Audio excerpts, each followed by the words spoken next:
Primeira coisa, né, que eu gostaria de falar para vocês, que a gente essa maratona ela é um oferecimento do nosso curso prático de suturas aplicadas, que a gente vai realizar no dia 21 de maio, agora no fim do mês, das 8 às 13 horas, no auditório do São Camilo. Essa aula que eu vou apresentar hoje é uma parte da primeira aula, que seria realmente os fundamentos teóricos, então a gente entende que esse conteúdo é realmente muito importante. Esse curso a gente já tem uma turma passada que foi feita em conjunto com outros procedimentos, mas a gente achou que o tópico de sutura ele é interessante o bastante para que seja um curso específico disso. Então a gente vai aprofundar ainda mais nas questões teóricas, nos aspectos práticos e no tempo de prática do curso, tá bom? A gente vai ter dois pacotes para quem quiser fazer. O link está lá no nosso Instagram, no site da SPEC, que vai ser o valor do curso isolado, que é 259, com 5% de desconto no Pix. E se você quiser levar o skin junto para treinar em casa no final do curso, o curso sai por 459. Você vê que nesse pacote o skin fica por R$ 200, é um desconto de R$ 150 em cima do valor dele completo. E quem que pagar no Pix ainda tem mais 5% de desconto à vista. Esse valor pode ser parcelado no cartão e as inscrições estão abertas para quem quiser fazer aí e participar do curso com a gente. Vai ser muito bom. Os instrutores são cirurgiões, somos eu e o Walter.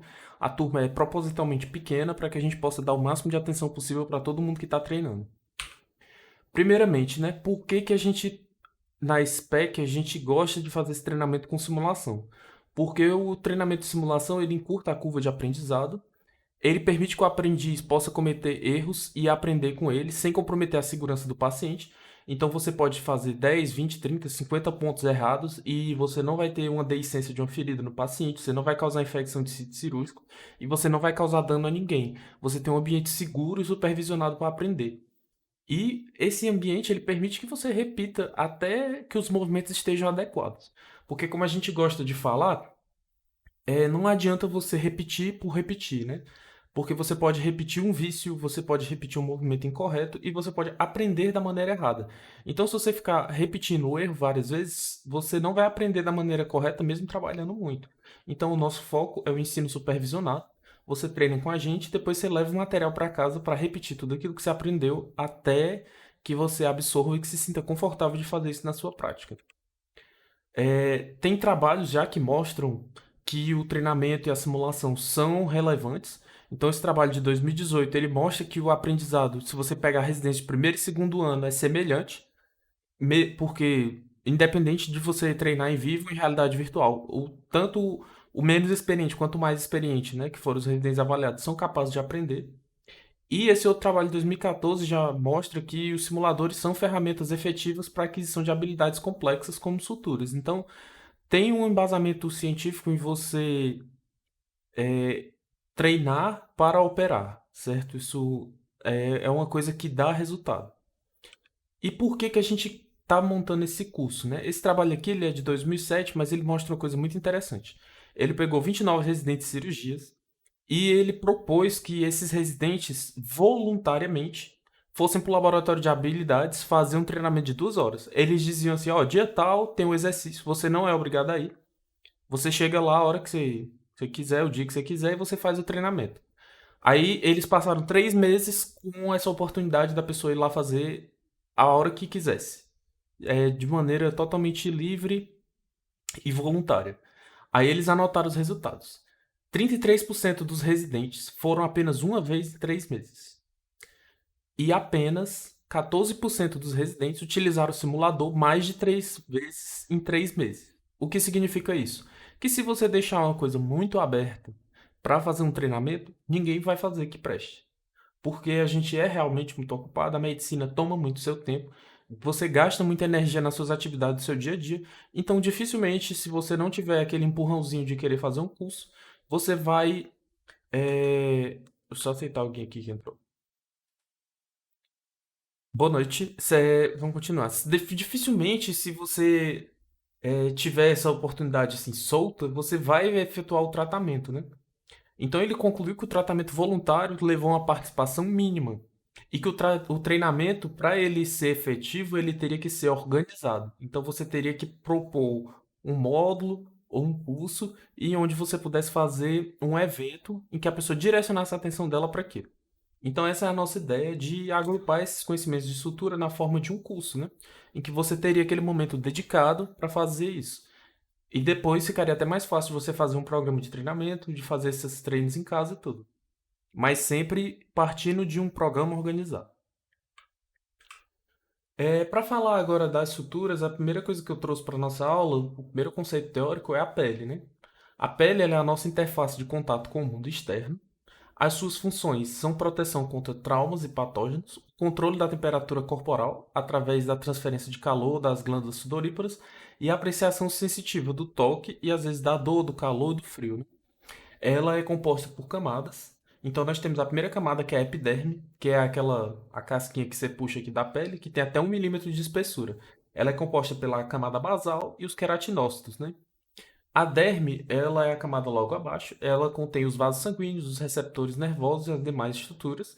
E abaixo da derme, a gente tem o tecido subcutâneo. Então, quando a gente fala em epiderme, a gente está falando da primeira camada externa de proteção, que é aquela que se renova automaticamente. A derme, que é onde estão os vasos sanguíneos, é onde você começa a ter os sangramentos, é onde você aplica os pontos intradérmicos. E é onde está a pele, a parte viva da pele, né, propriamente dita. E o tecido subcutâneo é aquilo que está abaixo da pele, né, que já vem do tecido conjuntivo, que vem a gordura, vem os vasos sanguíneos maiores, as aponeuroses, enfim. É onde você tem, começa realmente o organismo, né, abaixo da pele. Então, quando você fala num ponto subcutâneo, você está falando em aproximar essa camada de gordura que fica abaixo da pele. Essa foto aqui mostra bem pra gente. Você vê, eu vou colocar aqui o Ó, aqui você vê a epiderme, né, com o extrato córneo, que é a nossa camada mais externa de proteção. Aqui abaixo você vê as camadas da derme, onde você vê as terminações nervosas, os pequenos vasos, aqui onde começa o sangramento. E aqui embaixo você vê a gordura, que é a camada subcutânea. Tá? Isso aqui vai ajudar a gente a definir onde a gente vai entrar com os nossos pontos mais na frente. É de fundamental importância que a gente conheça isso, porque, por exemplo, uma lesão que só fere aqui o extrato córneo da epiderme é uma lesão que não precisa ser suturada, porque aqui ela naturalmente vai se renovar. É aqui, por exemplo, onde ficam as escoriações, que eu vou falar mais pra frente. Já uma lesão que chega até o subcutâneo, ela já é uma lesão mais profunda, então provavelmente ela vai precisar de um fechamento em duas camadas. Então, esse conhecimento da anatomia aqui da pele, das camadas da pele, ele faz com que a gente, na hora que a gente bata o olho numa ferida, a gente consiga identificar através do que a gente está enxergando o grau de dificuldade, o grau de cuidado que a gente vai ter com essa determinada sutura. Depois que a gente entende a pele, como a gente está falando aqui de um curso de suturas, eu acho que é conveniente a gente entender os tipos de feridas. Né? Essa é uma classificação que vem até da medicina forense, onde eles veem a ferida e tentam estabelecer de onde que veio, qual foi o mecanismo que causou. Mas essa classificação ela também ajuda a gente a entender como essas feridas vão se formar, qual a característica delas e como que a gente faria um reparo desse tipo de ferida. Então, o primeiro tipo de ferida são as feridas pontiformes. São feridas que têm uma abertura estreita, às vezes com pouco sangramento. Elas têm uma predominância da profundidade e elas normalmente têm bordas regulares. Isso aqui é onde se encaixam as picadas de inseto, ferimentos com agulhas e seringas, né? Um prego, vem muito para essa parte aqui, né? Ferimentos que são realmente perfurativos. As feridas incisas são as feridas cortantes, propriamente ditas. Elas são produzidas por instrumentos afiados. Então a gente tem uma. O tecido ele é partido em normalmente uma linha. Essas são feridas predominantemente compridas em relação à profundidade, porque o movimento ele é retilíneo, então a ferida ela anda. Óbvio que quando a energia é muito alta, ele pode ser profundo também, mas é mais comum que ela seja mais comprida do que profunda, ao contrário da puntiforme, né? Em que a parte cortante do objeto está na ponta, então ele entra muito, mas ele anda pouco. As feridas contusas são feitas com instrumentos obtusos. O que é isso? São instrumentos de borda grande, então, ou instrumentos pouco afiados. Um exemplo que aqui eu tenho rapidamente para vocês seria essa garrafa. Você vê que ela tem uma. Embora ela não seja muito dura, ela não vai causar um ferimento muito importante, mas ela tem uma área de contato muito grande. Então, esse ferimento ele vai ser mais irregular do que um ferimento causado por uma lâmina de bisturi, que ela é afiada e bem regular. As feridas contusas, elas podem ser classificadas em diversos nomes, tem diversos tipos. É um dos tipos que tem mais feridas. A gente pode ter hematomas, equimoses, escoriações e esmagamentos. Essas feridas, elas têm bordas irregulares e a profundidade é variável. Você vê que hematomas e equimoses, né, são acúmulos de sangue de profundidades variáveis. As escoriações, né, que são os arranhões que a gente conhece, eles têm tamanhos totalmente variados. E as lesões esmagantes, né, os esmagamentos, eles também vão ter bordas irregulares, porque o contato, a área é tão grande que a pressão ela se espalha de maneira irregular no tecido e provoca um corte que não é muito preciso. Essas feridas elas podem ser combinadas entre si. Então você pode ter feridas cortocontusas, que são cortes com alta quantidade de energia. Então ele tem um componente do corte, mas ele tem um componente de rasgo. Então ele começa regular e termina irregular, ou ele é regular no meio ou na parte que teve o primeiro contato e fica mais irregular depois. A gente tem os ferimentos perfuro-cortantes, onde você tem uma combinação de perfuração e corte. Um exemplo disso é uma ferida por faca, onde a faca é introduzida, né? A faca é amolada, mas ela também tem o fio. Então você vai produzir corte pequeno e profundo. E os ferimentos pérfuro-contundentes, ou pérfuro-contusos, que são orifícios pequenos e irregulares. O exemplo clássico da ferida pérfuro-contusa são os ferimentos por arma de fogo, onde você tem um objeto rombo perfurando com alta energia. Então ele produz um rasgo e uma perfuração. Aqui eu trouxe exemplos das feridas só para a gente ter uma ideia. A primeira ferida que eu trouxe é a ferida incisa. Você vê que ela tem as bordas regulares. Essa daqui ela é profunda, mas você vê que a profundidade dela é menor do que a largura. Essa ferida tem um fechamento mais fácil, porque como o corte originário for uma linha, a sutura vai ser feita apenas em uma linha. Já essa ferida aqui na cabeça é uma ferida mais contusa. Você vê que ela não tem essa aparência linear. Ela é uma ferida que parece com um rasgo. Isso aqui provavelmente foi um acidente de alto impacto com uma superfície grande. Às vezes com o próprio chão, às vezes com um automóvel, ou às vezes um objeto violento maior, né? Um pedaço de pau, um martelo, alguma coisa do tipo, um tijolo, alguma coisa irregular que atingiu essa pessoa. Você vê que a ferida já não tem mais essa característica de ser retinha, né? Ela tem uma característica deformada, e aqui você pode ver em que o orifício ele não parece que que tá só cortado, né? Parece que se perdeu uma parte. Você tenta redesenhar aqui o formato original da ferida, você vê que você não consegue, a ferida ficou meio quadrada. Aqui, ó, você vê que não se perdeu o tecido, porque ela ainda mantém o formato original. Aqui, ó, você vê que além da ferida, você tem uma equimose aqui na borda dela. Então, isso aqui é uma ferida mais contusa, que dá um fechamento mais difícil. Aqui embaixo você vê um exemplo de uma ferida contusa já suturada, né, com alguns dias. Você vê que a ferida é irregular e a aproximação das bordas às vezes não é possível. Às vezes a ferida tem esses flaps aqui, ó, que formam feridas em V ou em Y, que precisam ser corrigidos de maneira diferente. E aqui no canto a gente vê, ó, feridas pontiformes, né, perfurações, e aqui a gente vê uma escoriação, que é uma ferida, é um ferimento que não chegou a perfurar a epiderme. Então esse aqui é um ferimento que você não vai suturar, você vai fazer basicamente um curativo e o organismo vai cicatrizar essa ferida. Aqui eu trouxe para vocês exemplos do nosso simulador do Skin, que nele você consegue treinar feridas equivalentes às desses tipos aqui. Você pode treinar feridas incisas, feridas mais abertas e feridas de bordas irregulares, como se fossem feridas contusas. Como é que a gente aborda esse tipo de ferida, né? A função da nossa sutura básica, né, uma das principais é o reparo de ferida. Você vai ver que a grande parte do tempo você vai estar suturando uma ferida. Quando que isso não acontece? Quando você quer fixar um acesso central, quando você quer fixar um dreno, mas a maioria das suturas é para reparar uma ferida. Ou uma ferida que você causou, né, uma incisão cirúrgica, ou uma ferida traumática, ou uma ferida violenta. De todo modo, você vai ter que fazer essa reconstrução. E o tipo de ferida, ele influencia no tipo de fechamento, como eu falei para vocês. Feridas corto-contusas, né, que são feridas irregulares, ou feridas que tenham perda de substância, elas necessitam de maior cuidado, porque você precisa desenhar o trajeto que a pele fez na hora que se espalhou, e você precisa remontar aquilo como se, às vezes como se fosse até um quebra-cabeça. Então, às vezes, quando você tem uma perda de substância, você inclusive deve tentar encaixar não da maneira original, mas da maneira que cubra melhor e que feche melhor essa ferida. Você deve sempre evitar o fechamento sob tensão, porque isso piora o resultado estético. Isso causa um maior risco de deiscência na sutura.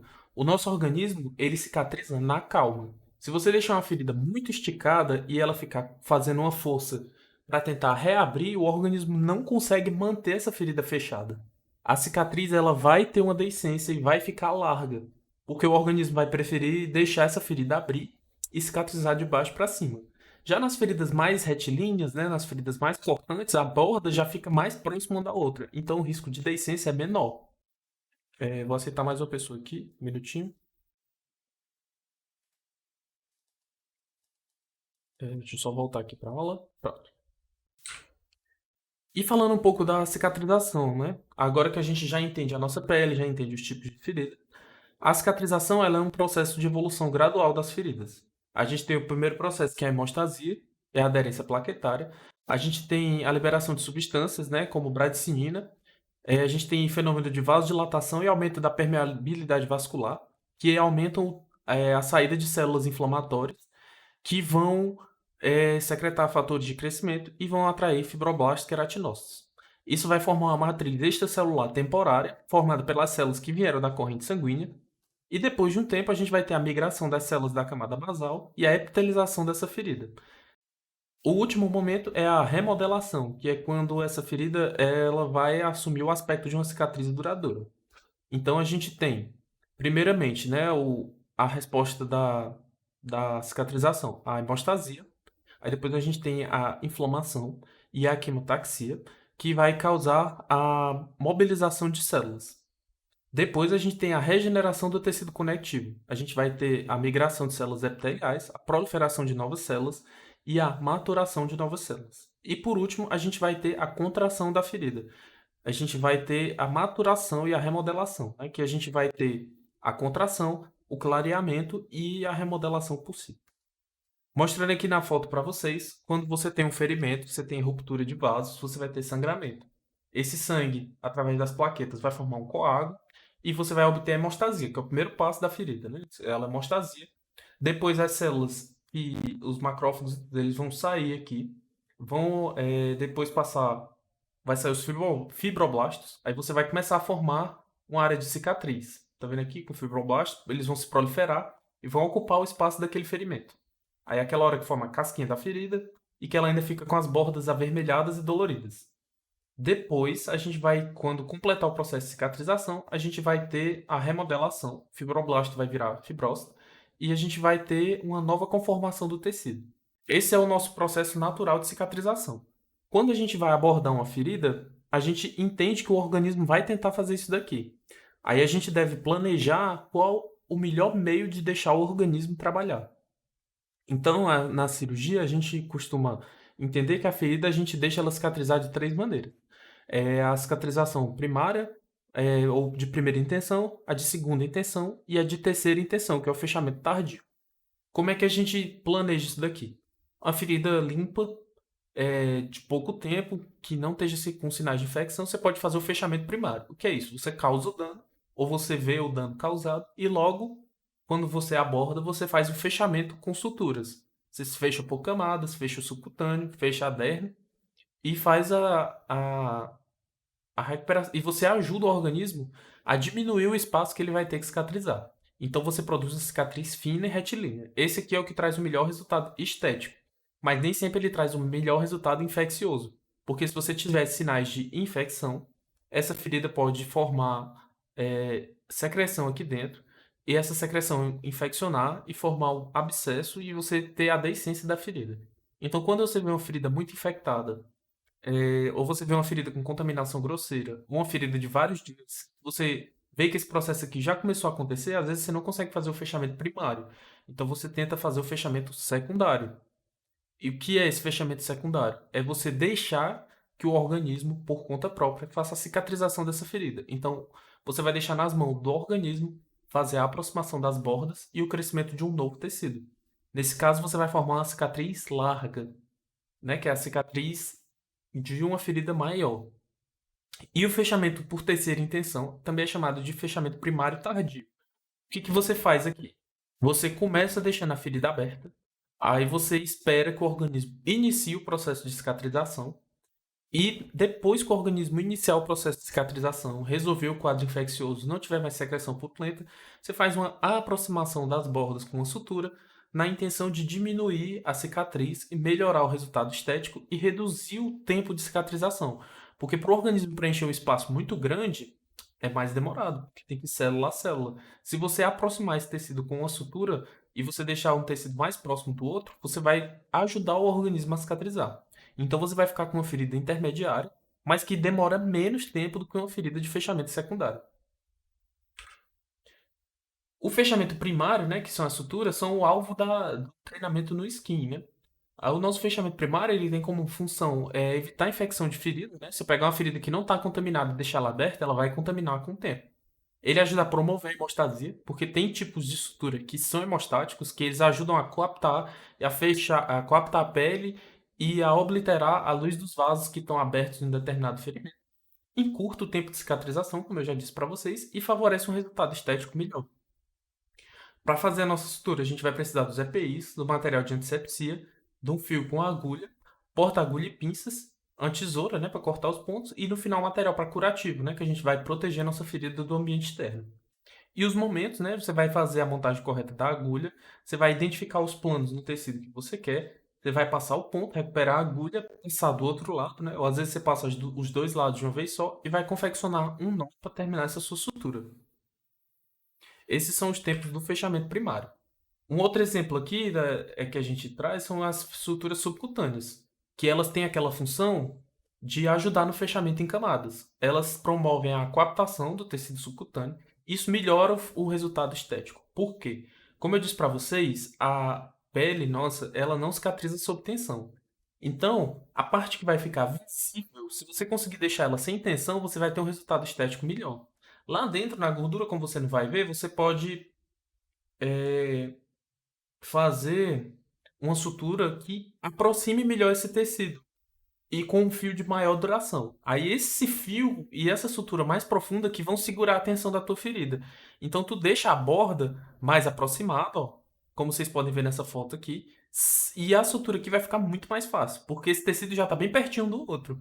Então até a chance de deiscência dessa sutura aqui vai ser menor, porque essa sutura já está feita. Esse tecido bem aproximado, ele também permite com que você tire os pontos mais rápido. Aí você também diminui a incidência daquelas linhas de peixe, daquelas linhas de espinha de peixe ou de trilho de trem, que ficam na cicatriz quando o ponto fica muito tempo. E o objetivo dele é que você aproxime tanto aqui no sentido longitudinal quanto no transversal. Então, se a profundidade, a camada se junta, tanto na profundidade quanto na extensão da ferida. Por fim, né? Depois que você faz a sua sutura do subcutâneo, você vai unir as bordas da pele. Aí você tem uma série de medidas dependendo do que você queira fazer, né? Dependendo do local, do tipo de fio que você tem disponível. Você pode utilizar pontos separados, pontos interdérmicos ou pontos contínuos externos. O subcutâneo, ele é o ponto principal de uma boa cicatrização. Todas as cirurgias plásticas que você vê que ficam com a cicatriz bem bonitinha assim, que desaparece, foi feita uma sutura subcutânea muito bem feita lá para garantir o resultado. Se você pegar uma pele bem afastada e tentar aproximá-la com ponto intradérmico, você provavelmente vai ter uma deiscência de ferida e o seu resultado estético não vai ficar tão legal. O tecido vai parecer repuxado e a cicatriz não vai ficar tão fininha quanto ela poderia. O tipo de ponto, ele vai depender da incisão que você fez, né? Às vezes você tem uma incisão mais larga, você vai ter que fazer um donate, um ponto mais diferente, uma área de tração. Você vai saturar, vai ter que suturar diferente. Por exemplo, você vai fazer uma sutura no joelho. Mesmo que a ferida seja retilínea, mas ele é uma área de dobra. Então o tecido, ele vai estar esticado. Então você vai ter que fazer uma sutura diferente de você fazer uma sutura aqui na testa, que é uma parte do organismo que se mexe muito menos. E o curativo, ele faz parte do processo de cicatrização. A nossa pele, o nosso organismo, eles já tentam fazer o curativo natural, né? Que é aquela casquinha que fica na ferida, mas no começo, você vai ter que fazer curativos para você proteger a borda da ferida até que ela esteja adequadamente coaptada. E nas feridas que você for deixar aberta, você vai ter que colocar um curativo para você reduzir a umidade da ferida, absorver aquela secreção e diminuir o acúmulo de sujo na ferida. Então, o curativo ele tem uma função importante no processo de cicatrização. E por fim, só para concluir aqui com vocês, mostrar que esse assunto, além de ser muito interessante na prática, né, da nossa vida prática, ele também cai em provas de residência. Aqui eu trouxe uma questão de 2019 que fala exatamente sobre isso.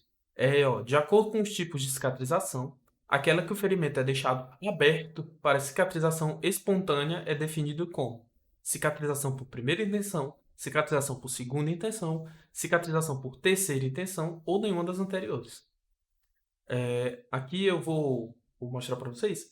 Essa é a cicatrização onde você deixa a ferida aberta e ela vai cicatrizar espontaneamente de baixo para cima. Não foi falado nada em nenhum momento de ser feito sutura, ou primária ou tardia. Então nós estamos falando aqui de uma cicatrização por segunda intenção. E aqui uma outra questão, para vocês verem como cai mesmo essa parte de suturas. Você vê que existe essa questão. A correlação entre o procedimento ambulatorial e a técnica anestésica mais indicada está correta em. Item A. A remoção de um corpo estranho do olho. Você fazer infiltração local com agulha. Acho que não é uma boa ideia. A sutura de uma lesão superficial de pele. Você fazer infiltração local com anestésico. O desbridamento de uma ferida. Você fazer uma anestesia geral. Acho que é muita anestesia para pouca cirurgia. E você fazer uma exérese de um lipoma, onde você vai explorar o tecido subcutâneo, fazendo apenas anestesia tópica, tipo pomada na pele. Então aqui a resposta seria o item B. Você vai fazer a sutura de uma lesão de pele utilizando infiltração local de anestésico, né, que é o mais tradicional. Óbvio que ferimentos muito extensos, ferimentos muito longos, muito profundos, ou que tem uma perda de substância, você não vai conseguir fazer só com anestésico local. Mas os principais ferimentos que a gente mostrou aqui, aqueles tamanho médio, tudo, você sempre vai conseguir. E por fim, para concluir a nossa aula, eu gostaria de lembrar novamente do nosso curso prático de suturas aplicadas. Ele é o nosso curso básico de suturas de pele da SPEC. Quem fizer o curso, né, pode fazer utilizando o nosso material no dia, ou pode ganhar, levar o skin para casa para treinar no final do curso. A gente está dando essa opção agora mais em conta, né, que você faz o treinamento com todo o material adequado, porta-agulha, pinça de secção, tesoura, fios, a gente fornece tudo para que você treine durante o curso. E se você adquirir o pacote com o skin, no final do curso, depois que você fizer todo o treinamento, o seu skin você leva ele para casa para continuar seu treinamento. O nosso curso vai ser no dia 21 de maio, vai ser das 8 às 13 horas da manhã no auditório do Hospital São Camilo. A gente tem os valores aí do com skin e apenas o curso. O pagamento pode ser feito no cartão e se você pagar no Pix tem 5% de desconto à vista. Eu espero que vocês tenham gostado. Essa é a primeira aula da nossa maratona da sutura perfeita, né? Agora vocês participaram da aula, vocês têm um conhecimento teórico a mais, então vocês vão conseguir entender melhor as situações que a gente vai propor nas próximas duas aulas. Amanhã a gente vai falar sobre material cirúrgico, fios e loops. E na última aula a gente vai falar sobre suturas de uma maneira geral, onde eu vou mostrar suturas na prática para vocês ao vivo.